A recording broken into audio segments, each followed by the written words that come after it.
வருமான வரித்துறை சம்மனை ஏற்று வருமான வரித்துறை அலுவலகத்தில் அமைச்சர் விஜயபாஸ்கர், சமத்துவ மக்கள் கட்சித் தலைவர் சரத்குமார், அதிமுக எம்பி சிட்லப்பாக்கம் ராஜேந்திரன் ஆகியோர் நேரில் ஆஜராகி விளக்கம் அளித்தனர்.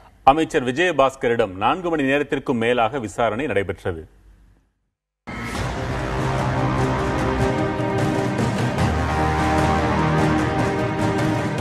சுகாதாரத்துறை அமைச்சர் விஜயபாஸ்கரின் வீடு, அலுவலகம், அதிமுக முன்னாள் எம்பி சிட்லப்பாக்கம் ராஜேந்திரன், சமத்துவ மக்கள் கட்சித் தலைவர் சரத்குமார் ஆகியோரது வீடுகளில் கடந்த வெள்ளிக்கிழமை வருமான வரித்துறை சோதனை நடைபெற்றது.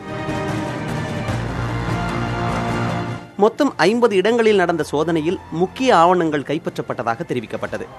ஆர்கே நகரில் 89 கோடி ரூபாய் அளவுக்கு பணப்பட்டுவாடா முறைகேடு நடந்ததற்கான ஆதாரங்கள் கிடைத்திருப்பதாகவும் சொல்லப்பட்டது. இதனை அடுத்து வருமான வரித்துறை புலனாய்வு பிரிவு அலுவலகத்தில் நேரில் ஆஜராகி விளக்கம் அளிக்க சம்மன் அனுப்பப்பட்டது. இதனையடுத்து சென்னை நுங்கம்பாக்கத்தில் உள்ள வருமான வரித்துறை அலுவலகத்தில் காலை 11 மணிக்கு அமைச்சர் விஜயபாஸ்கரும், அவரை தொடர்ந்து சிறிது நேரத்தில் சமத்துவ மக்கள் கட்சியின் தலைவர் சரத்குமாரும் ஆஜராகினர். அமைச்சர் விஜயபாஸ்கரிடம் 4 மணி நேரத்திற்கும் மேலாக விசாரணை நடைபெற்றது. They asked so many questions. I clarified answer for all the questions. I given my full cooperation to the department. முன்னாள் எம்பி சிட்லப்பாக்கம் ராஜேந்திரனிடமும் 4 மணி நேரத்திற்கும் மேலாக விசாரணை நடந்தது.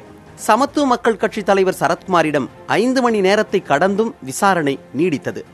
இந்த விசாரணையை தொடர்ந்து அடுத்தடுத்த விசாரணைகளுக்கும் திட்டமிடப்பட்டுள்ளதாக வருமான வரித்துறை புலனாய்வு பிரிவு அதிகாரிகள் தெரிவித்துள்ளனர்.